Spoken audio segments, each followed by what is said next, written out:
Ya, kok bisa sih? Bisik,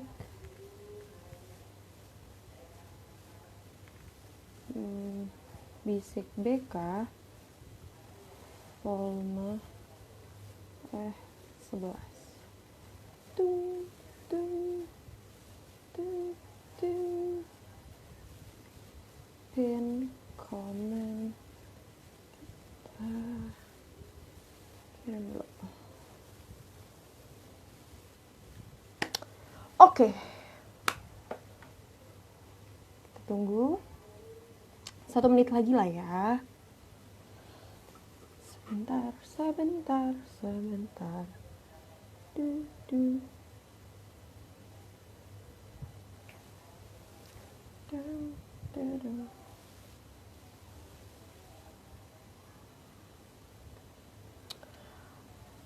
Oke, selamat malam teman-teman semuanya. Wah, senang sekali malam hari ini bisa bertemu kembali di live Instagram Bisik-Bisik BK.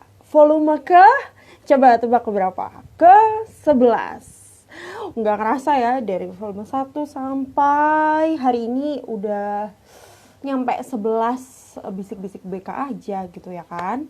Oke, teman-teman, perkenalkan, namaku Leni. Aku adalah mahasiswi BK yang pada malam hari ini di live Instagram ini akan menjadi host di Bisik-Bisik BK. Apa sih itu Bisik-Bisik BK gitu ya kan? Mungkin teman-teman ada yang udah ngikutin dari Bisik-Bisik BK pertama sampai hari ini. Tapi mungkin ada juga yang baru join nih atau nanti baru nonton Bisik-Bisik BK ini. Teman-teman nggak perlu bertanya-tanya, cemas, khawatir dan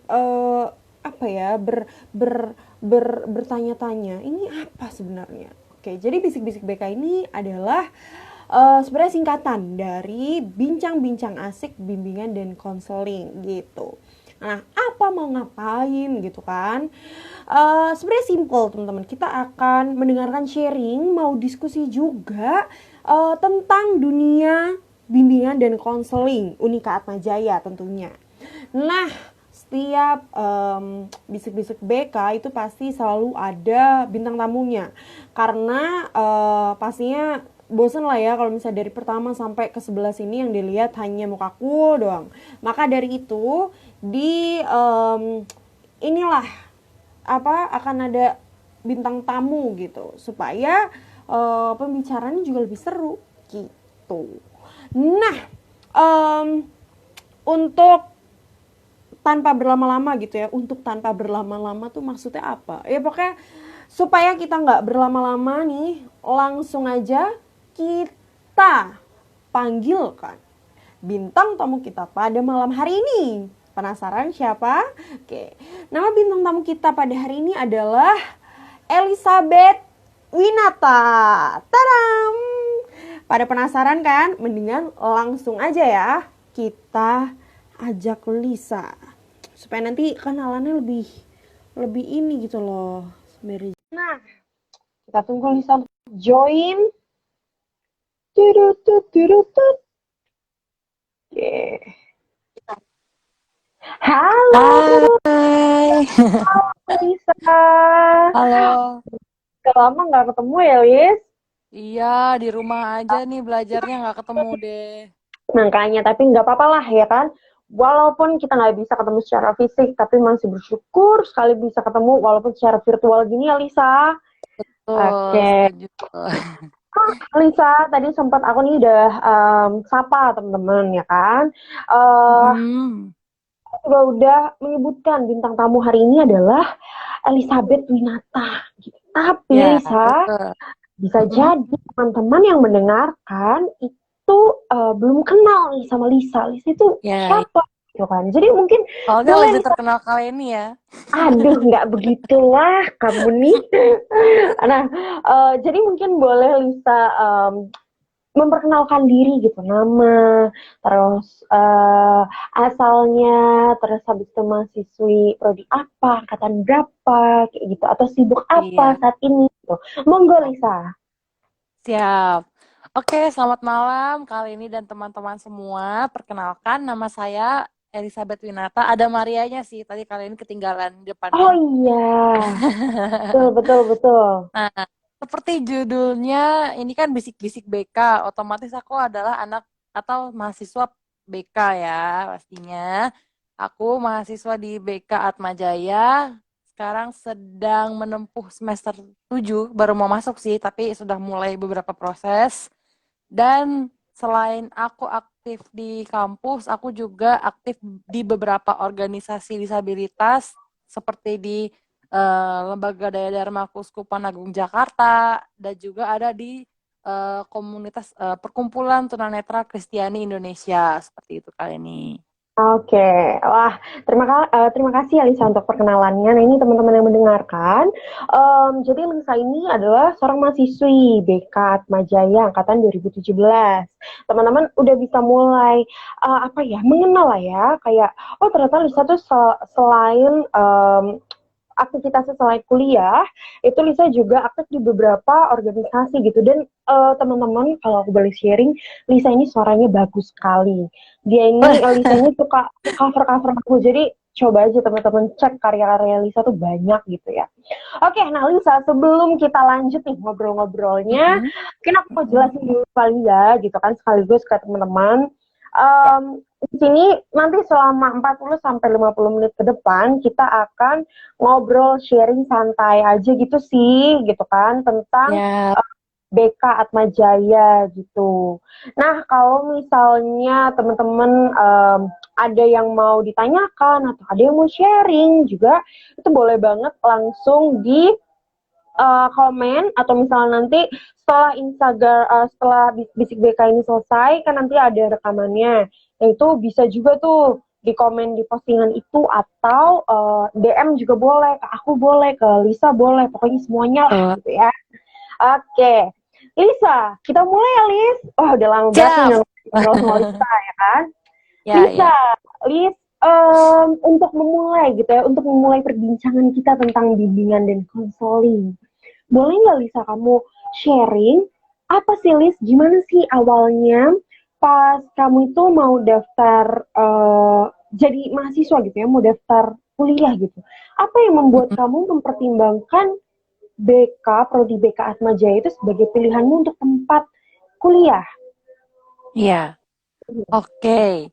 Jadi sebenarnya ini adalah pertimbangan yang sangat panjang karena mungkin seperti beberapa bintang tamu sebelumnya, kalau aku perhatikan, BK itu bukan menjadi pilihan pertama buat mereka gitu ya. Mhm, Termasuk aku juga seperti itu. mhm, Jadi waktu itu sebenarnya eh, kan apa ya? Aku tuh punya keinginan untuk bisa menolong orang lain, jadi pendengar buat orang lain seperti itu. mhm, Dan yang aku pahami dalam mindset aku adalah itu hanya jurusan psikologi mhm, yang spesifik bisa seperti itu gitu. Aku mhm, nggak pernah tahu namanya bimbingan konseling tuh nggak tahu, tapi tahu ada guru BK di sekolah gitu loh. mhm, Jadi mhm, dalam mindset aku tuh berarti aku harus ngambil psikologi supaya aku bisa bantuin orang, bisa dengerin orang curhat, bisa bantu orang ketemuin solusi atas masalah mereka gitu. mhm, Nah, mhm, sebenarnya banyak pertimbangan akhirnya kenapa aku eh, memutuskan tidak masuk psikologi karena waktu aku SMA itu sebenarnya aku tertarik juga untuk ngambil jurusan musik terapi di universitas titik-titik-titik ya, di sebuah Oke. universitas musik terapi. Mungkin teman-teman di sini juga udah nggak asing nggak sama universitas itu ya. Nah, Mhm, tapi ada beberapa prasyarat yang mhm, tidak aku penuhi atau tidak dapat aku penuhi sehingga aku nggak bisa masuk ke universitas tersebut. mhm, Alasan utamanya adalah karena eh, aku kan seorang mahasiswa tunanetra atau disabilitas mhm, atau bahasa kasarnya buta lah ya kalau orang bilang tuh gitu ya. Tapi kita pakai istilah mhm, halusnya tunanetra. Nah, universitas tersebut tidak belum siap lah intinya belum siap untuk mhm, menerima mahasiswa tunanetra apalagi kalau di musik mhm, terapi itu punya kewajiban untuk baca not balok, punya mhm, kewajiban untuk bisa pokoknya melihat sesuatu yang banyak kan menggunakan visual seperti itu loh. mhm, Nah, dan di psikologi juga ternyata banyak banget tuh yang kayak gitu, harus lihat mhm, grafik, lihat gambar, bla bla bla bla bla gitu. Akhirnya pada saat itu ketemu sama satu orang tunanetra yang memperjuangkan pendidikan banget untuk penyandang disabilitas, namanya Mimi Lucy kalau nggak salah. Dia punya komunitas belajar namanya Mimi Institute. Waktu itu aku konsultasi ke beliau atas kegalauan aku itu, dan aku disaranin coba deh masuk BK gitu. Nah, cuman dalam otakku tuh belum, apa sih BK sih, apa sih gitu loh, kayak aku tuh kayak gengsi gitu loh masuk pendidikan, apa sih ntar kerjaannya apa gitu loh. Nah, tapi karena si Ibu Mimi itu bilang bahwa BK Atma itu sudah banyak menerima mahasiswa berkebutuhan khusus, itu sebenarnya salah satu alasan aku mau masuk sana gitu. Ya udahlah, daripada aku nggak kuliah gitu. Karena aku sempat mikir Kak, aku mau jeda dulu 1 tahun kuliah sebelum aku kuliah dari SMA supaya aku bisa kayak milih gitu, nyari yang cocok gitu. Tapi orang tua aku tuh bilang jangan ditunda, ntar kamu keburu males kayak gitu loh. Ya udah, akhirnya masuk deh ke BK Atma gitu. Oke, jadi kalau misalnya mendengar sharing kamu, sebenarnya tuh kamu sudah punya keinginan ya dari dulu ya, maksudnya dari zaman SMA tuh untuk jadi penolong, terus untuk bisa mendengarkan orang lain, untuk bisa apa namanya belajar lebih dalam tentang musik terapi, kayak gitu ya Lisa. Iya, Oke, menarik sih. Memang kan karena kalau misal aku lihat gitu kan, Lisa tuh sebenarnya memang jiwa musiknya tuh juga tinggi sekali gitu karena memang bakat bakat banget gitu, keren. Oke, paham. puji Nah, terus Tuhan. Lis, puji Ya, Tuhan. Nah, terus pas kamu jadi kan kayak oh mungkin kamu udah kenal nih satu jurusan sebelum kamu kepikiran masuk di BK gitu kan. Terus setelah kamu dapat rekomendasi tersebut gitu kan tentang BK, entah maksudnya entah entah nama institusinya gitu kan di Atma Jaya, iya, tapi kamu kan juga baru iya, kenal BK tuh nggak tahu gitu kan belajarnya tuh nanti apa, prospeknya iya, tuh nanti apa, seru betul. atau enggak, bagaimana dengan lingkungannya gitu kan, apakah lingkungan belajar di BK itu lingkungan belajarnya sistem pendidikan yang inklusif atau tidak dan sebagainya Betul. kayak gitu. Ya. Nah, ini menarik nih Lisa. Selanjutnya apa sih Lis yang waktu itu ada di pikiran kamu pas kamu itu baru awal-awal tuh kenal BK atau tahu BK? Itu pertama, apa yang ada di pikiran kamu? Terus habis yang kedua, setelah kamu masuk beneran jadi mahasiswi BK Atma, apakah yang kamu bayangkan itu benar-benar selaras gitu dengan kenyataannya? Seperti itu. Iya. Oke. Seperti yang tadi aku bilang, pertama kali masuk BK itu kan kebanyakan kita awal-awal mata kuliahnya kebanyakan tentang pendidikan ya Kak Leni. Mhm, Nah, kita mhm, bareng ya gitu kan. Jadi aku kayak ngerasa, aduh aku tuh nggak mau ke sekolah, aku nggak mau ngajar gitu. Aku tuh mhm, pengennya tuh kayak di organisasi, pengennya tuh bisa bersosialisasi sama orang-orang. Pokoknya pengennya lebih fleksibel gitu dibandingkan sekolah. Jadi pada mhm, saat itu aku mikirnya BK itu hanya berfokus di sekolah aja gitu Kak. Karena mhm, banyak banget mhm, kuliah pendidikan kan, pengantar mhm, pendidikan, etika profesi pendidikan. Pokoknya kayak aduh gimana ya. Pokoknya aku mikirnya kayak pas baca mata kuliah di semester 1 tuh, aduh ini kayaknya susah deh kalau mau kayak kerja di tempat lain selain sekolah. Jadi di mindset mhm, aku seperti itu gitu. Nah, menjawab mhm, pertanyaan kalian yang kedua, setelah aku mhm, menjalani kuliah di BK Atma selama 7 semester ini, ternyata mindset aku tentang BK hanya fokus di sekolah itu salah banget gitu loh. Karena mhm, mhm, ternyata setelah kita belajar, kan BK Atma itu dibagi dua, ada pendidikan dan mhm, non pendidikan. Nah, kebetulan di non pendidikan itu kita banyak belajar, ada organisasi, pendidikan di luar sekolah, bagaimana mhm, kita belajar untuk apa, mengatur manajemen sumber daya manusia yang baik di perusahaan, jadi trainer kayak gitu. mhm, Ternyata bisa mhm, loh BK tuh bekerja di mhm, luar sekolah, bisa loh BK mhm, tuh ternyata buka praktek sendiri dan lain-lain tuh bisa gitu sebenarnya. mhm, Setelah aku mhm, belajar, oh ternyata BK tuh nggak sesempit itu, BK tuh luas mhm, loh mhm, ternyata gitu. mhm. Wah, menarik banget sih nih, Lis. Oh ya, ngomong-ngomong Lis, sebelum kita lanjut nih, Hmm? tadi ada satu teman Ya, yang bertanya, gitu ya, kan, terkait ya. dengan pelajaran yang dipelajari di BK. Tapi tenang, Waduh, teman-teman. Nanti itu akan terjawab sembari kita ngobrol ya, Lis. Jadi nanti akan kita betul. bacakan juga gitu. Tapi nggak usah khawatir kalau teman-teman ada yang punya kepo, kepo, penasaran, juga mau sharing gitu kan, boleh banget gitu ya. Jadi langsung aja Iya. komen, tenang aja gitu. Nah, aku apa namanya tertarik nih sama sharing kamu gitu kan. Memang betul sekali bahwa oh kuliah di BK itu ternyata tidak hanya semata-mata fokus untuk jadi guru pendidikan kayak gitu. Memang kalau BK di Atma Jaya itu kan fokusnya ke apa namanya karena di bawah Fakultas Pendidikan dan Iya, Bahasa, betul. jadi otomatis di semester-semester awal itu akan belajar banyak hal tentang pendidikan, Yes. psikologi pendidikan, kayak yang tadi Lisa cerita kan, terus Ya, habis itu metodologi pembelajaran, terus psikologi etika profesi sosial, pendidik. etika profesi pendidik, terus juga dasar-dasar bimbingan dan konseling gitu Iya. kan. Terus Mm-mm. abis itu apa namanya aku juga tertarik juga gitu kan dari sharingnya Lisa, kita bisa melihat bahwa oh ternyata maksudnya kayak walaupun misal kondisi kondisi Lisa gitu kan, oh Lisa ini seorang mahasiswi disabilitas, tapi itu tidak menjadi halangan untuk Mm-mm. bisa kuliah di BK, untuk bisa masuk belajar berdinamika aktif di BK. Bahkan teman-teman tahu nih aku spoiler dikit ya Lis, Lisa itu dulu itu periode kemarin itu sempat jadi pengurus di himpunan mahasiswa program studi gitu. Terus habis itu Mm-mm. banyak juga karya-karya Lisa di BK gitu kan. Dan kalau misalnya misalnya lagi bikin kegiatan atau apa gitu, Lisa juga salah satu orang yang aktif apalagi pada saat pelajaran konseling seni gitu. Konseling seni, terus bimbingan Iya. kelompok, dinamika kelompok itu justru bisa apa ya? Mungkin kalau misal bisa aku simpulkan itu juga bisa ngelatih kita gitu ya, Lis. Kita maksudnya kayak Iya, kamu, aku, teman-teman semua untuk bisa kreatif gitu kan, berpikir betul, bercabang-cabang setuju. gitu Setuju banget. dengan apa yang kita punya, dengan apa yang kita suka, kita kembangkan, kita gunakan itu sebagai oh gimana ya caranya supaya aku apa yang aku suka ini bisa jadi media belajar gitu kan. Mm-mm. Misalnya Mm-mm. contoh waktu itu nih teman-teman, kalau aku boleh share ya Lisa, karena Lisa Mm-mm. itu suka dengan musik, aku inget banget waktu itu aku lupa Lisa itu praktik apa di sekolah. Ini loh Lis yang kamu bawa berbagai macam alat musik yang Oh ada ya, gitar, ting ting, terus ada iya iya iya, kecapi, yang ketek gitu. Dan itu juga iya iya, dijadikan sebagai belajar kayak gitu. Jadi betul banyak betul sekali teman-teman gitu ya Lis. Jadi kayak nggak perlu betul. khawatir kayak nanti aduh gue stres banget kuliah di BK itu enggak Salah gitu kan. besar sih.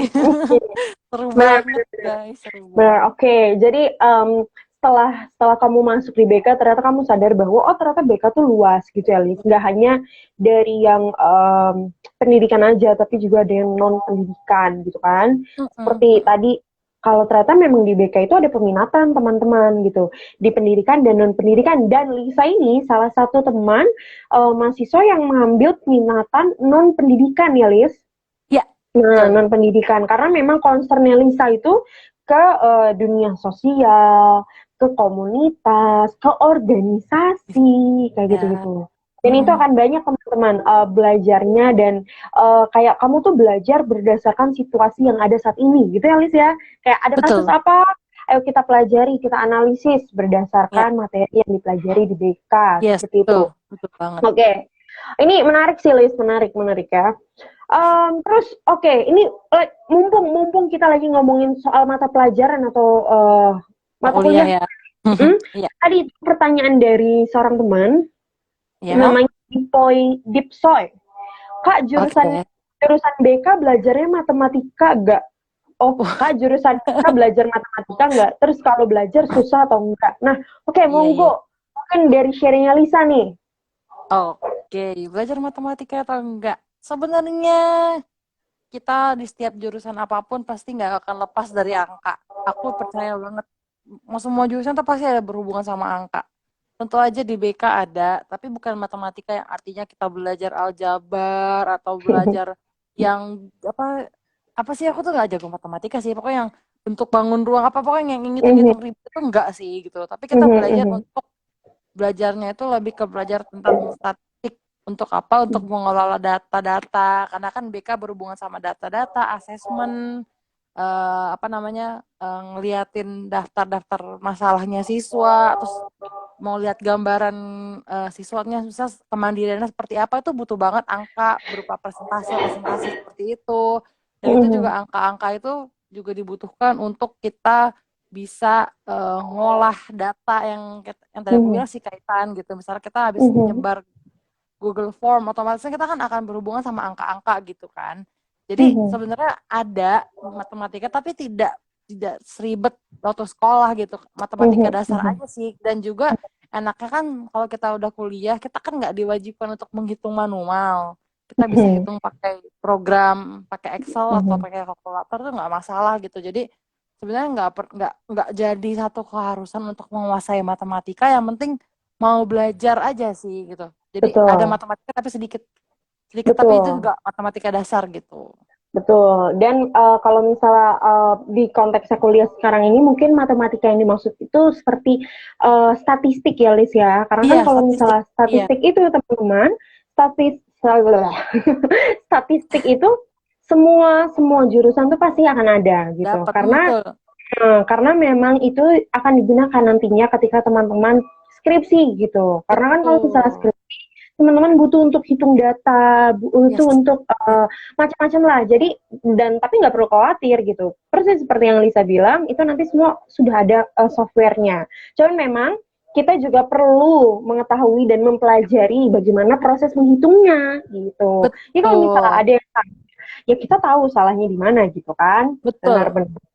Dan sebenarnya sih yang penting kalau misalnya masuk di BK itu adalah kemauan minat kita untuk mau mendengarkan, gitu kan? Active Betul. listening. Bener kan, Nis?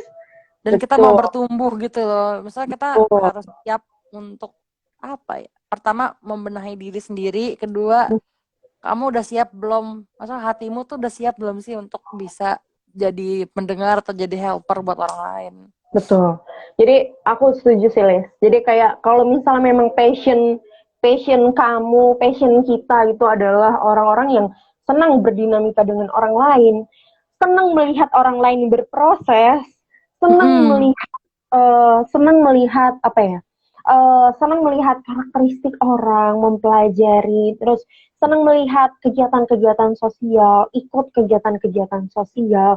Itu BK cocok banget, ya kan, Lis? Banget. Betul. Oh, karena Seru banget sih. tuh karena selain kita belajar di dalam kelas gitu, ada banyak kegiatan-kegiatan mahasiswa ya. Ini mumpung Lisa apa namanya pas kemarin pernah jadi pengurus himpunan program studi ya, itu ada Mm-mm. juga kan Lis kegiatan-kegiatan sosial yang kita datang ke yayasan sosial, ke panti rehabilitasi, terus Betul, habis betul. itu misalnya ke sekolah-sekolah Sekolah non formal kayak gitu-gitu. Nah banyak mungkin banget. kamu bisa sharing nih salah satu kegiatan sosial yang dilakukan di BK gitu, entah yang ada di dalam mata kuliah ataupun yang ada di luar mata kuliah gitu. Mm. Oke, pertama mungkin di luar mata kuliah dulu kali ya. Kalau di Boleh. luar mata kuliah itu kan yang tadi seperti kalian ini bilang, aku kan dulu adalah seorang pengurus himpunan mahasiswa program studi bimbingan dan konseling. Jadi Mhm. di sana tuh kita punya banyak banget program-program dan aku kan 2 periode nih Kak, jadi Mhm. pengurus, tapi beda divisi gitu. Waktu yang Mhm. divisi pertama ini aku fokusnya di pengabdian masyarakat yang terjun langsung ke Mhm. lapangan gitu loh. Mhm. Jadi waktu itu ada acara yang diselenggarakan oleh HMPSBK. Sebenarnya ini acara rutin tahunan Prodi BK sih gitu. Mhm. Namanya Mhm. CORE. Jadi Mhm. care apa ya? Aku lupa deh singkatannya, pokoknya itulah. Pokoknya dia Mhm. kegiatan untuk eh, melakukan aktivitas sosial gitu. Jadi waktu itu kami Mhm. pergi ke sebuah yayasan rehabilitasi buat orang-orang yang punya apa ya, istilahnya gangguan kejiwaan seperti itu loh. Jadi Mhm. kita di sana berkegiatan bersama, kita Mhm. jadi pendengar untuk mereka, kita ngobrol sama mereka yang notabene mungkin mereka dikucilkan dari keluarga, dari masyarakat, tapi kita diajak untuk bisa jadi pendengar, jadi teman buat mereka, meskipun cuma sehari, tapi rasanya beda banget, enak banget gitu, kayak happy banget. Apalagi kalau misalnya kita yang memang pada dasarnya tujuannya itu yang tadi kali ini bilang kita mau lihat orang lain bertumbuh, berkembang, itu kita pasti seneng banget bisa jadi pendengar buat mereka. Nah, kayak gitu kegiatan yang lainnya yang waktu aku di kepengurusan kedua itu kita ke rumah kerang di Hmm. daerah eh, di Jakarta Utara pokoknya. Di sana tuh kita memberikan edukasi ke orang tua tentang pola asuh Mhm. ke pola asuh terhadap anak gitu ya. Karena kan rata-rata mayoritas penduduk di rumah kerang itu kan menengah ke bawah yang mungkin mereka tidak mendapatkan akses untuk gimana sih cara mendidik anak yang baik. Mungkin mereka sibuk kerja dan lain-lain. Makanya kita berusaha untuk bisa pergi ke sana dan memberikan edukasi sama orang tua, cara untuk mendidik anak yang baik seperti apa, pola asuh tuh ada apa aja. Tapi kita juga di sisi lain kita juga belajar untuk menangani anak-anaknya. Jadi dibagi dua tuh Kak waktu itu. Ada tim yang ngajak anak-anaknya main, ada tim yang bantu orang tuanya training. Karena anak-anak kan kalau ikut training bosen tuh. Jadi kita Mhm. bagi dua tim gitu pada saat itu. Hmm, Jadi ada dua oke, kali kegiatan sosial yang aku ikutin bersama HMPS itu yang di luar mata betul, kuliah. Kalau di betul. dalam mata kuliah apa ya? Ya mungkin lebih ke ngajar-ngajar ke sekolah sih ya, karena Mhm. eh, banyak kan kita pendidikan. Jadi Mhm. ada kadang-kadang kita mesti simulasiin suatu eh, ilmu, metode pembelajaran. Kita disuruh observasi satu sekolah, mengamati apa yang terjadi, atau Mhm. juga pernah kita ada kegiatan juga kan Kak yang kita kegiatan tahunan juga namanya Mhm. Class of Counseling. Itu kan kita Mhm. rutin banget tuh ke sekolah. Nah itu sebenarnya kan kita kadang-kadang dikaitin tuh sama beberapa mata kuliah tertentu. Dosen-dosen ngasih tugas di acara TOC ini kamu eh, ngamatin ini ya, kamu coba memberikan ini ya, bla bla bla bla gitu loh. Jadi itu juga termasuk salah satu kegiatan di BK gitu. Oke, betul sekali ya. Dan kegiatan-kegiatan itu juga sebenarnya tidak terbatas kayak oh misalnya tadi contoh Lisa itu kan memang pengurus di himpunan Betul, betul. mahasiswa prodi gitu kan. Tapi Semua boleh kegiatan ikut. itu, nah betul sekali, kegiatan itu juga bisa diikuti oleh semua mahasiswa gitu kan. Iya, Dan punya perannya masing-masing. Ini sih Lisa yang mungkin kalau aku boleh sharing ini juga jadi salah satu hal yang aku syukuri gitu kan karena kan iya. kalau misal Lisa nih peminatannya non pendidikan, kalau aku kan Mm, pendidikan kan, jadi kayak mm, udah mm, mm. otomatis jalurnya pasti akan banyak berdinamika di sekolah. Tapi kalau Yes, misalnya non pendidikan itu banyak hal gitu kan tentang yayasan, sosial, terus habis itu dan ya kayak gini terjun ke lapangannya kayak gitu kan ke panti mm, mm, rehabilitasi. Tapi kan jadi belajar banyak juga gitu. Selain itu mm. juga kalau misal soal mata kuliahnya, kalau di non pendidikan itu kan ada yang manajemen sumber daya Betul. manusia, Iya, terus social pendidikan luar entrepreneurship. sekolah. Oh, Mm-mm. kalau social entrepreneurship tuh dua-duanya ada karena aku juga pernah dapet. Iya, ya kita Terus dapat habis itu konseling remaja, konseling anak usia dini, konseling anak link usia sosial dewasa, juga ada. konseling sosial, konseling pada anak jalanan. Terus banyak sekali mata kuliah pilihan lainnya gitu kan. Konseling pada Betul. kasus adiktif Rasa gitu, adiktif ya. rasa. Jadi sebenarnya BK itu luas sekali teman-teman dan itu yang Betul. membuat kita juga sebagai mahasiswa ya diberi wadah untuk yaitu mengembangkan apa yang udah kita punya dari diri kita. Betul. Terus habis itu di BK ini dikembangkan untuk supaya supaya kita tuh nanti pas terjun ke masyarakat kita tahu gitu peran kita apa ya gitu kan Iya, kita betul. bisa ya gitu dan bisa jadi Iya, lebih pede untuk berkarya gitu betul. banyak Setuju. hal gitu kan ada yang menyanyi ada yang main gitar ada yang main alat musik kayak Lisa Betul. gini main piano, alat musik, Mm. nyanyi, kayak gitu-gitu. Jadi hal itu juga bisa apa berguna gitu loh selama kuliah di BK gitu kan. Berguna Ada banget. mm-mm, Iya. ada kegiatan apa? Aku juga sempat inget nih ada kegiatan apa Lisa yang pimpin kayak gitu kan. Dan itu Iya. menurut aku ini sesuatu yang keren juga gitu ya, gitu kan. Dan itu kan jadi bisa akan berguna pastilah seterusnya gitu. Nah, terus Lisa, Ya. tadi kan kita udah inilah ya, apa namanya, ngobrolin tentang mata kuliah. Oh, ternyata ada dua nih peminatannya gitu. Mm. Terus habis itu dari matkul semester 1 sampai matkul semester 7 ini pasti banyak ya list mata kuliah yang udah kamu ambil gitu kan. Mm. Betul. Boleh cerita gitu salah satu mata kuliah atau ya dua mata kuliah gitu lah yang menurut kamu tuh paling paling kamu suka. paling Iya. paling kamu senangi gitu lah untuk dipelajari, Lis? Aduh, sebenarnya susah ya Kak memilih dua di antara semua mata kuliah yang ternyata aku suka banget gitu loh. Oke, Susah ternyata nih. suka banget nih. Iya, Oh. suka banget. Nah, oke, tapi Mhm. kalau suruh pilih dua sih, apa ya? Oke, yang pertama, tadi kalian ini juga udah sempat singgung-singgung tentang musik terapi. Aku juga sempat cerita gitu ya. Di BK Atma Jaya itu, ini kayak seingat aku ini cuman satu-satunya di BK seluruh Indonesia kayaknya ya. Ini Mhm. nama mata kuliahnya adalah konseling seni atau art counseling. Betul. Mhm. Jadi di sana kita belajar bagaimana cara menggunakan berbagai macam media seni untuk melakukan proses konseling atau pembelajaran.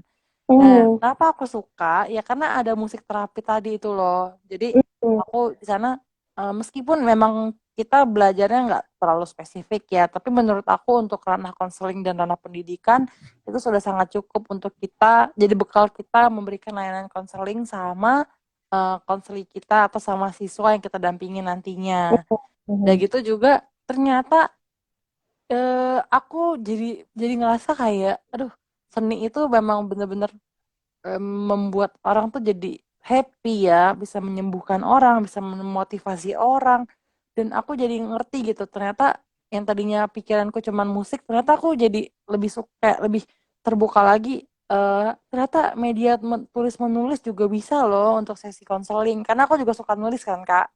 Jadi Mhm. aku tuh bener-bener kayak kepake banget tuh teori Mhm. apa teknik menulis itu untuk mencurahkan perasaan atau untuk membuat komitmen-komitmen dalam diri. Pokoknya Mhm. untuk menimbulkan energi yang positif itu daripada kita marah-marah gitu ya, daripada aku Mhm. marah-marah ngedumel gitu, itu Mhm. aku bisa nulis dan itu ngerasa rasanya tuh enak banget gitu kayak oh iya ini semua tercurah di dalam tulisan ini dan cuman aku yang tahu jadi ya udah aku tidak akan menyakiti hati siapa-siapa gitu jadi itu Mhm. aku suka banget sih jadi karena aku juga orangnya suka seni jadi menurut aku mata kuliah ini cocok banget sama aku gitu selain musik terapi tadi yang literatur terapi untuk menulis juga ada dance Mhm. terapi ternyata seru juga ya meskipun kita nggak bisa nari gitu misalnya kak kita Mhm. joget-joget dikit aja tuh rasanya udah happy gitu kalau misalnya kita Mhm. lagi sebel, lagi stres, terus kita kekurangan motivasi, ya kita coba aja gerak-gerak sedikit, movement-movement kecil-kecil, itu ternyata ngefek banget gitu. Dan aku memang saya itu cocok banget sama aku. Oke, wah Terus menarik juga nih. Aku jadi kangen belajar di kelas. Pokoknya iya, setiap kali ngobrol gini gitu kan di bisnis BK ataupun ngobrol betul. di chat Mm-mm. ataupun siapapun gitu kayak wah iya ya kangen juga gitu kan. Misalnya ketemu sama Iya. teman-teman, Mm, ngobrol, habis itu mm, coba berbagai macam metode di BK gitu kan. Dan betul. bener banget, aku setuju dan aku ingat juga salah satu hal yang dipelajari saat mata kuliah konseling seni itu juga yang kita Iya. bikin lagu ya kan, yang kita Iya, bikin aduh itu seru banget tuh. Bikin jadi lagu salah ganti satu liriknya. teknik di konseling kayak gitu. Iya. Bener. Terus iya aku setuju sih memang Lisa betul sekali dan kebetulan kalau misal ngomongin soal konseling seni itu memang ada banyak sebenarnya kan metode, teknik, bahkan teorinya Betul. juga gitu. Dan memang Banyak kalau misalnya banget. tadi Lisa sendiri, oh Lisa itu senang dengan musik terapi gitu. Karena oh Dan kalau literat. misalnya aku dan literatur. Nah kalau misalnya aku kebetulan aku juga senang nih sama literatur terapi gitu. Terus Iya. itu juga ada salah satu teori ya kan dalam teknik pendekatan konseling yang naratif terapi. Nah itu Mm, juga tulisan, cerita, iya. menulis, dan itu Betul. memang oh ternyata nggak hanya itu kita pelajari sebagai materi kuliah aja, tapi itu juga bisa kita terapkan dalam diri kita gitu kan, dalam kehidupan kita sehari-hari seperti itu. Ya, Iya, iya, setuju iya. banget. Emang sih, wah menarik ya Lis. Bener-bener Ya, ya, semoga apa yang kita pelajari ya, bisa juga kita terapkan ya, dan juga kita iya, bagikan ke lebih banyak orang ya Lis biar banyak betul. teman-teman juga yang mendengarkan ini gitu kan juga tahu bahwa oh kuliah di BK tuh fun Seru loh gitu. banget. memang kadang iya kalau misalnya ada mahasiswanya gitu kan, atau mungkin Lisa atau aku juga kadang-kadang sempat mengeluh kayak, aduh kenapa tugasnya banyak banget kayak gitu segala macam, itu Itu wajar karena wajar. waktu wajar karena pertama semua mahasiswi di Indonesia pasti pernah merasakan yang namanya punya banyak Siap. tugas gitu. Tapi kan balik lagi, banyaknya tugas itu sebenarnya tergantung dari cara kita memanage waktu gitu ya, Liz. Kalau Betul, betul. misalnya kita bisa mengerjakannya dengan tepat waktu, bagi waktu, rasanya itu tugas ya sesuai pada porsinya gitu kan. Betul. Kecuali Betul. kalau misalnya deadline-nya besok, kita baru ngerjain hari ini. Nah, itu pasti akan berasa banget bahwa Nah, tugasnya itu ya. banyak seperti itu. Itu katanya Tapi penyakit mahasiswa tuh, Kak. ya, baiklah kalau begitu yang penyakit mahasiswa nanti aja ya kita bahas. Kita sekarang ngomongin yang fun-fun Iya, dulu nih, ya kan? betul, Oke, betul. benar. Oke, Liz. Terus dari kita Ya. udah lah ngomongin soal ininya apa mata kuliahnya ternyata Hmm, fun gitu kan belajarnya. hmm, hmm. Ternyata walaupun memang banyak belajar teori, tapi cara belajarnya itu tidak semenyeramkan atau membosankan itu gitu kan. Jadi Betul. rasanya aja gitu untuk mempelajari itu semua. Banyak prakteknya sih sebenarnya. Jadi kita teori, setengah praktek lah. Misalnya ya mungkin Betul. 70-30 atau 60-40, bahkan ada yang 50.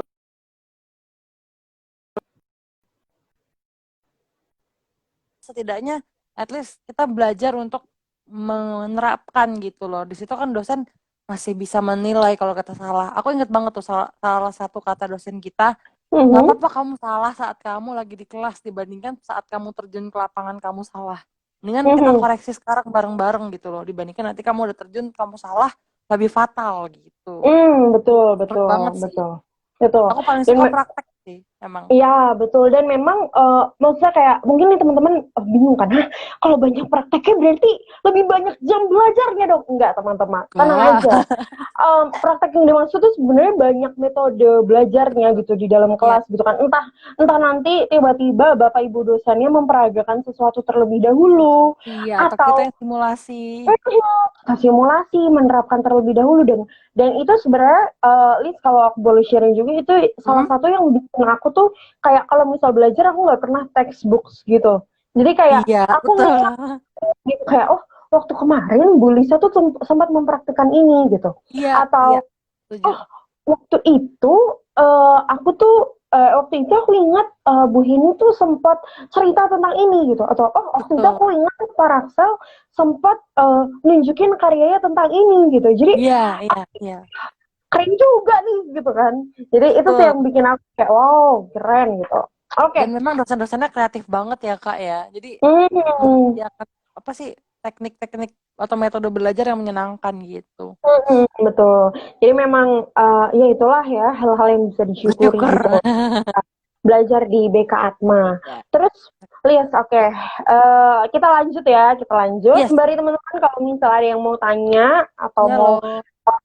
sharing itu boleh juga teman-teman. Ya, Jadi nggak perlu. supaya teman-teman nggak Oke, ngantuk dengerin kita. karena ini ngobrolnya santai aja gitu ya kan. Oke, Betul. Lisa, Ya. boleh nggak sharing kalau tadi kan mata kuliah ya. Kalau sekarang ini Mm-mm. ada nggak Lis, kayak pengalaman gitu kan, pengalaman kamu selama belajar di BK dari semester 1 sampai semester 7 gitu, yang menurut kamu tuh paling berkesan gitu. Ini di luar hal-hal Ya, belajar ya, gitu. betul, betul. Mhm. Oke, sebenarnya ini jadi satu kesatuan sih. Jadi Oke. aku ngerasa bahwa aku kan anaknya memang aktif banget ya. Aku tuh pengen Mhm. banget buat ini itu. Memang dari kecil tuh anaknya nggak bisa diem gitu, Mhm. penasaran. Mhm. Mhm. Akhirnya kan aku kan banyak ikut organisasi juga di Mhm. kampus.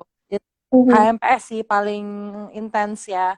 Dan Mhm. juga banyak komunitas-komunitas lain gitu. Dan di situ aku belajar kayak aku mengembangkan diriku tuh nggak cuma di BK, aku juga secara khusus nyari keluar juga, dan itu berguna banget buat aku. Dan momen yang paling aku rasa ini kayak ini gue banget gitu ya adalah ada dua momen sih, Kak. Jadi momen yang pertama adalah ketika aku punya kesempatan untuk bisa menjadi perwakilan dari BK Atmajaya untuk seminar di Universitas Negeri Yogyakarta tahun Mhm. 2019. Kali ini juga ikut tuh. Ya. Nah, waktu Mhm. itu di Jogja membawakan tentang pendidikan inklusif. Di situ aku senang Mhm. banget karena di BK Atma kan kita juga belajar tentang psikologi dan konseling anak berkebutuhan khusus. Udah gitu Mhm. kebetulan aku juga di posisi itu dan aku Mhm. akhirnya kayak bangga gitu loh bisa men-sharingkan bagaimana pendidikan inklusif itu eh tertera di Indonesia sekarang, penerapannya seperti apa, karena aku ngalamin gitu. Aku ngerasa kayak Mhm. itu satu kebanggaan, aku udah berhasil melewati tahap-tahap sulit, aku punya modal nih, bener-bener modal untuk aku ngomong dan beneran aku ngalamin sendiri, jadi nggak cuman Mhm. ngomong gitu. Mhm. Terus Mhm. kedua adalah baru kemarin sih, baru tahun ini Mhm. aku dipercaya untuk bisa membuat video sharing tentang bagaimana aku bisa masuk ke Prodi BK Atmajaya, sekalian promosi sedikit gitu ya. Mhm. Ada sih di IGTV ku, nanti teman-teman bisa cek juga. Mhm. Hmm, di situ aku ngerasa kayak lebih bangga lagi gitu loh. Ternyata apa yang aku lakukan selama ini di BK, jadi pengurus HMPS, aku aktif di kuliah, aku rajin bertanya sama dosen tentang apa yang aku tidak mengerti, itu benar-benar membuat aku dikasih kesempatan untuk yaudah ini saatnya kamu untuk membagikan apa yang kamu Mhm. pelajari, apa yang kamu Mhm. dapatkan di BK selama ini gitu. Dan itu menjadi Mhm. kebanggaan gitu loh. Ternyata aku bisa Mhm. loh berguna untuk BK Mhm. gitu. Yang awalnya aku Mhm. pikir, paling aku juga cuma jadi mahasiswa biasa, anak berkebutuhan Mhm. khusus tuh mau ngapain sih gitu. Karena aku Mhm. lihat ya, jujur ya, anak-anak Mhm. eh, teman-temanku, kakak-kakakku yang waktu itu berkebutuhan khusus itu nggak seaktif aku. Kalau dosen-dosen tuh bilang, Mhm. kamu tuh eh termasuk salah satu yang aktif banget gitu, anak mahasiswa disabilitas yang aktif gitu. Yang lain mungkin nggak Mhm. terlalu seaktif kamu kayak gitu loh. Kayak, Mhm. berarti aku merasa kayak ya, aku bisa mengaktualisasikan diriku di PK gitu. Mhm. Menarik sih ini Liz ya kan karena Hmm. memang kalau dilihat memang di BK Atmajaya aku pun menyadari Bapak Ibu dosen itu selalu memberikan wadah bagi mahasiswanya untuk oke Yes. kamu heeh, lewat dari berbagai macam kegiatannya gitu kan kegiatan yang diadakan entah tadi yang kamu sharing dari types of counseling terus berbagai Hmm. kegiatan di HMPS terus habis itu juga ini juga salah satu yang aku syukuri gitu. Ya, Kayak kalau misal kita sadari nulis dari semester 1, semester 2, oh kita udah punya porsi, diberikan porsi untuk menjadi seorang observer ketika kita betul. terjun di masyarakat. Ya, Terus habis itu next, oh kita diberi kesempatan untuk jadi fasilitator gitu kan. Terus ya, next lagi kita diberi kesempatan untuk jadi latihan membawa materi, membawa ya, bimbingan kelompok.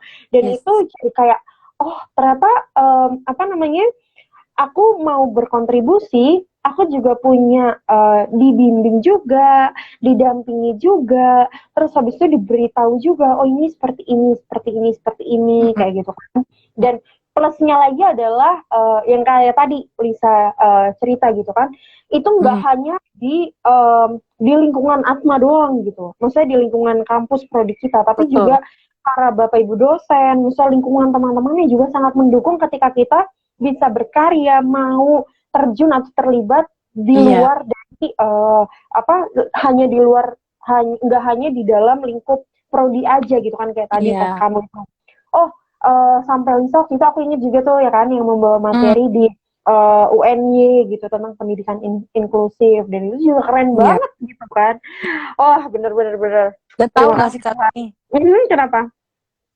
kan tadi aku bilang aku nggak terlalu suka ngajar gitu ya. So aku kayak nggak mau Mhm, mhm, pendidikan. Ternyata setelah aku berproses, aku dapat kesempatan dari berbagai lembaga untuk ngajar, memberikan mhm, karakter buat mhm, orang-orang, terus juga dikasih kesempatan mhm, untuk sekolah-sekolah. Aku mhm, jadi suka banget ngajar Kak Sur, serius. mhm. Aku bener kayak, Oh, aduh ternyata enak ya ngajar ya, ternyata seneng ya lihat anak-anak bertumbuh, seneng ya lihat anak-anak tuh mau mengembangkan dirinya. Aku kayak, aduh aku seneng banget, kayak aku ngerasa kayak yang tadinya aku nggak suka ngajar, mindset aku nggak ngajar itu nggak enak pokoknya dan lain-lain itu bener-bener kayak wih keren sih meskipun nggak ngajar ngajar nggak cuma di sekolah kok teman-teman di mhm, panti asuhan bisa di lembaga mhm, sosial bisa jadi tapi aku mhm, highlight ngajarnya itu sih yang tadinya aku pikir aku nggak bisa ngajar, aku nggak pede, tapi ternyata aku jadi suka banget dan jadi ngerasa kayak, aduh, ternyata ngajar tuh seru ya gitu. Mhm, mhm. Hmm. Dan selain itu juga nggak hanya ketika kita bertatap muka aja ya Lis, sama orang-orang gitu. Maksudnya kayak kalau misalnya kita Mm-mm. pergi ke satu tempat atau pergi ke lapangan itu kan kita bisa bertemu langsung dengan mereka. Tapi Mm-mm. lebih jauh daripada itu, kita juga bisa tetap istilahnya kayak apa ya, sederhananya tuh mungkin kalau misalnya mengajar tuh kesannya kayak kita harus punya menguasai banyak hal dulu baru Iya, kita iya, bisa. didik sih ya Tapi lebih. tapi kalau misalnya lebih sederhananya, mungkin kita jadi punya semangat untuk berbagi bagi orang lain Betul, gitu iya, iya, kan. mungkin itu bahasa yang lebih tepat. Dari apa yang kita punya kita bagikan. Dan ini juga nih, kalau teman-teman tahu nggak, Lisa ini kan tadi aku bilang, Lisa ini kan rajin sekali berkarya ya, bikin musik, aransemen musik, cover lagu. Lisa itu sering sekali sharing juga ke teman-temannya di WhatsApp gitu, entah di grup, entah di Japri gitu kan. Ada narasinya, habis itu ada videonya atau ada link YouTube-nya gitu. Oh, Lisa Hmm. beraransemen lagu kayak gitu. Aku kadang-kadang mikir, nih Lisa kok rajin banget gitu kan. Iya, Itulah setelah dengar cerita dari Lisa, aku menyadari bahwa ternyata tuh memang di sini, maksudnya Lisa memang sudah punya jiwa keinginan untuk berbagi sama orang lain, menolong iya, orang lain, iya. mendengarkan orang lain. Tapi ketika Lisa masuk di BK, ternyata wadah-wadah itu tuh semakin terbuka lebar untuk Hmm. bisa berkembang gitu kan. Jadi menarik sekali sih, Lis. Dan Oke. membuka potensi juga Kak. Jadi yang tadinya aku berpikir aku cuman bisa musik, ternyata aku punya kemampuan loh untuk mendengarkan orang gitu. Aku punya panggilan untuk menolong orang bertumbuh seperti itu. Menarik. Puji Tuhan lah ya Lis kalau Iya, misalnya banyak banget. banyak banyak hal baik yang didapatkan karena kita Iya, juga belajar di BK gitu kan. Oke, Lis, ini iya. ada pertanyaan Oh, iya tuh. Gimana dari gimana? Tian Renggi 03. Oh, dari Kak Tian. Untuk Kak Magda dan Kak Lisa, gimana caranya kita membangun niat agar terhindar dari prokrastinasi? Thanks ya, Wow. God bless you. Oke, nah ini juga nih, Ini berat nih. prokrastinasi adalah salah satu topik yang selalu kita kita jadikan topik belajar, yang selalu kita Iya, jadikan topik diskusi, yang itu kadang-kadang juga gak kita pernah alami. lepas tuh. Tuh. Oke, mungkin kamu nih, Liz, gimana nih? Iya, Boleh iya, sharing? iya, iya, iya. Oke, sebenarnya eh, aku aku juga sebenarnya masih terjebak. Maksudnya aku kadang-kadang masih terjebak dalam siklus prokrastinasi itu ya. Dan aku rasa teman-teman mahasiswa pun juga pasti juga masih ada yang mengalami meskipun kita sering bawain materi tentang prokrastinasi gitu ya. Tapi tetap aja gitu loh. Kita menyuruh orang berubah tapi kita sendiri gak berubah gitu loh. Aku nyadar kayak, oh iya ya nggak bisa nih aku cuma terus-terusan eh, ngasih tahu orang gitu untuk tidak menunda-nunda pekerjaan atau menunda-nunda tugas gitu. Jadi kita harus push, pertama kita harus push diri kita sendiri. Kita harus bikin target dan kita memang harus sedikit keras sih sama diri kita sendiri. Apalagi kalau kita kuliah atau kita hidup ya, semakin kita bertambah usia, semakin besar ya Kak tanggung jawab kita, otomatis kita nggak bisa sesantai dulu. Mungkin bisa, tapi kalau santai ntar kelabakan atau keteteran gitu loh. Pertama, kita harus push diri kita untuk bisa disiplin. Itu pertama. Dua, yang lagi aku coba beberapa bulan terakhir adalah buat jadwal. Buat jadwal, misalnya nggak usah, misalnya kalau bulanan terlalu susah, mingguan dulu lah misalnya. Misalnya dalam satu minggu aku mau mencapai apa? Misalnya Senin aku mau belajar dari jam segini sampai jam segini nih aku mau gini gini gini. Selasa aku mau gini gini gini gitu. Nah, aku di situ aku juga memberikan kesempatan buat diriku mendapatkan reward. Jadi aku buat reward sendiri tentang apa yang aku suka. Dan aku udah berhasil mencapai target A, aku kasih reward diriku sendiri. Misalnya aku boleh beli makanan pakai ojek online misalnya gitu. Terus kalau aku udah berhasil berapa kali lagi, aku boleh beli barang yang aku suka kayak gitu loh. Jadi benar-benar berusaha untuk nge-push diri sendiri, tapi tetap memberikan penghargaan sama diri sendiri. Terus juga buat target-target yang mau dicapai, ingat tujuannya apa. Karena kalau kita ingat tujuan, pasti kita yang tadinya males, kita akan balik lagi untuk bisa jalan dengan baik gitu, mengerjakan semuanya dengan teratur seperti itu. Oke, mungkin kalau misalnya kayak gitu berarti ini ya kita balik lagi ke diri kita gitu, lihat Betul, betul, sejauh mana limit kita, sejauh betul. mana tujuan yang mau kita capai itu seberapa besar dan seberapa pengaruhnya untuk kita, baru deh Iya. mulai menyusun strategi gitu. Atau kalau misalnya di BK itu ada strategi WDEP, ya kan? Ya, Do, planning, and evaluation. Nah, itu juga bisa jadi ya. salah satu metode yang bisa digunakan ketika kita lagi ngomongin soal prokrastinasi gitu kan. Karena Nah, bisa cek tuh videonya di IGTV kalian itu ada tuh iya bener, soal karena aku itu. juga sempat ngebahas soal prokrastinasi itu gitu kan. Tuh. Dan memang ya memang nggak mudah sih sebenarnya kan. Tapi kan nggak bisa kita hari ini misalnya kayak lagi ngalamin motivasi yang rendah untuk belajar untuk apa segala macam dan akhirnya menunda. Terus abis itu langsung tiba-tiba besok jadi produktif gitu kan. Nggak Nggak sebegitunya gitu. Jadi iya, kita bisa iya, proses pelan-pelan pelan-pelan pelan-pelan betul. gitu. Gitu, Hmm. bener sih emang apa namanya. Dan ini juga mungkin salah satu yang apa ya, yang baik juga karena hal-hal seperti ini itu yang kita pelajari dan kita coba untuk pecahkan bersama gitu kan untuk Ya. mencari solusinya gitu. Di kalau misal aku di mata kuliah konseling akademik itu ada, Ya. di bimbingan kelompok, dinamika kelompok itu ada, atau konseling kelompok itu ada topik-topik seperti ini gitu.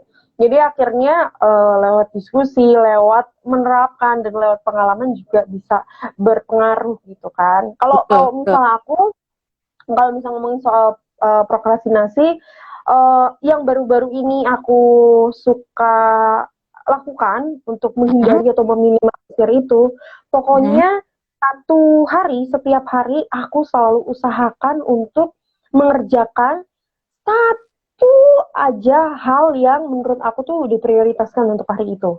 Karena Hmm, hmm. kadang aku merasa bahwa oh dari sekian banyak hal yang harus dikerjain, kadang maksudnya karena saking beruntutnya atau saking banyaknya list itu, aku jadi bingung mana dulu yang mau dikerjakan dan Ya, akhirnya jadi menunda gitu kan. Jadi ya, prinsipnya adalah coba lakukan dulu satu, karena kalau misalnya udah lakukan satu terus selesai, kita jadi tahu oh yaudah nih tanggung, mendingan lakuin aja selanjutnya. Oh betul, nanti betul, gitu. betul. Jadi itu yang bikin aku kayak wah puji Tuhan gitu lah. Iya, iya, iya. Sambil belajar juga sambil menerapkan ke diri juga gitu. Betul, betul. Risa, mungkin ini selanjutnya nih ya, ini akan jadi sekaligus penutup kita Ya, karena live Instagram itu ada limitnya ya. Aku yakin kalau misalnya betul. live Instagram nggak ada limitnya, mungkin live Instagram kita bisa bertahan sampai 2 hari gitu kan.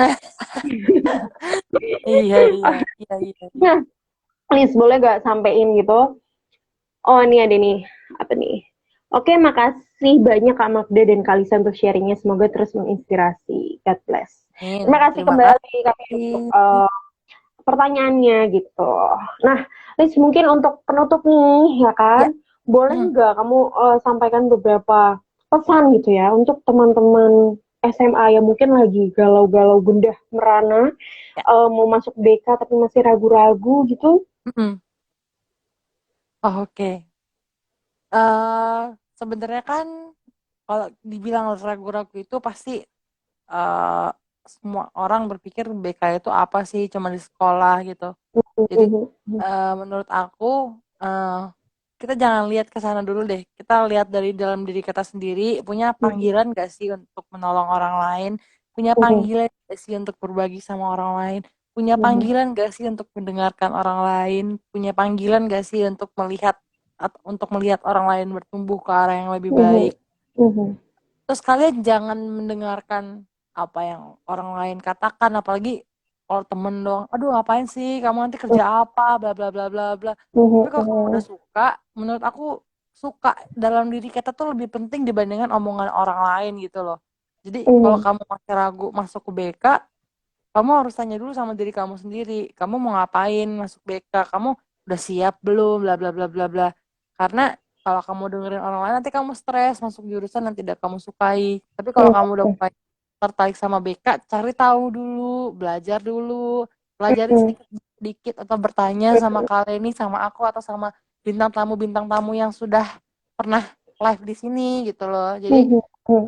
Dengan kita cari tahu ke orang yang sudah mengalami, itu juga mudah-mudahan akan menjadi salah satu hal yang membantu dalam menumbuhkan minat kamu lebih lagi untuk masuk ke BK gitu sih. Yang penting Oke. mau belajar, rajin, terus juga siap untuk dirubah dirinya. Maksudnya, artinya di BK ini kita juga selain belajar menerapkan ke orang lain gitu, kita juga berproses dalam diri kita sendiri dari mata kuliah yang ada gitu loh. Mhm, mhm. Jadi harus ya jangan dengerin kata orang lain, cari tahu dan tanyakan ke diri kamu sendiri. Kamu udah siap Betul. belum? Kamu udah punya kapasitas nggak sih untuk masuk ke BK gitu. Tapi yang jelas Betul. BK itu seru guys, jadi tidak akan membosankan kok. Itu sih Betul sekali. yang Oke, mungkin jadi mindset orang. memang Mm-mm. Ya mungkin itu hmm, mindset orang kayak BK tuh paling cuma belajar apa sih teori-teori gitu. Enggak, enggak, mhm, enggak. mhm. Ternyata Tuh, memang setelah mendengarkan sharing dari Lisa juga, oh ternyata BK tuh belajarnya luas gitu kan. Nggak hanya sekedar banget. untuk nggak hanya sekedar untuk belajar, belajar, belajar, tapi juga kita melihat realita fenomena yang ada dan kita berusaha untuk apa ya, terlibat atau berkontribusi apa ya yang bisa seorang Lisa lakukan gitu kan. Ya, Apa ya yang bisa seorang Leni lakukan kayak gitu. betul. Berdasarkan bekal yang masing-masing kita punya gitu kan dan Betul. ilmu yang kita pelajari gitu. Mm-mm. Wah, sungguh menarik, insightful juga ya kan. Sharing pada malam Iya. hari ini Lisa, aku senang sekali bisa Mm-mm. ngobrol sharing sama kamu Iya. gitu kan. Terima kasih Enggak. juga sama apa atas kesediaan kamu udah bersedia nih Mm-mm. untuk jadi bintang tamu di Bisik-Bisik BK Ya, malam terima hari kasih ini. juga Jadi kita atas kesempatannya. jadi kita bisa sharing-sharing dan juga terima kasih juga untuk teman-teman yang sudah menonton gitu kan dari awal sampai akhir ini gitu. Nanti kalau setelah uh, mungkin saat ini teman-teman belum nonton gitu kan, tapi nanti setelah video ini di-share gitu kan, pasti aku yakin Nonton teman-teman lagi. nonton gitu Iya. dan juga kalau misalnya makin kepo sama dunia BK boleh banget langsung kepoin BK di Instagram BK BK. underscore UAJ. Oke. Ya. Itu bisa atau tanya-tanya ke Lisa juga boleh. Boleh Ya. banget. Tanya-tanya ke Boleh aku juga banget. boleh banget gitu. Iya. Jadi daripada ragu-ragu ya kan Lis, lebih baik tanya supaya kita bisa sharing-sharing bareng gitu loh ya Betul. kan. Betul. Betul Ya. sekali. Oke deh kalau misalnya begitu Lisa karena ini waktunya juga udah mau habis gitu kan. Yes. Mengucapkan banyak terima kasih. Semoga lain waktu, bukan semoga sih, pasti lain waktu kita bisa bertemu lagi untuk cerita-cerita, untuk sharing-sharing lagi banyak Betul. hal Ya. terkait dengan BK dan juga banyak hal. Seperti itu Lisa, Siap. Iya. terima kasih banyak ya. Terima kasih. Oke, bye-bye.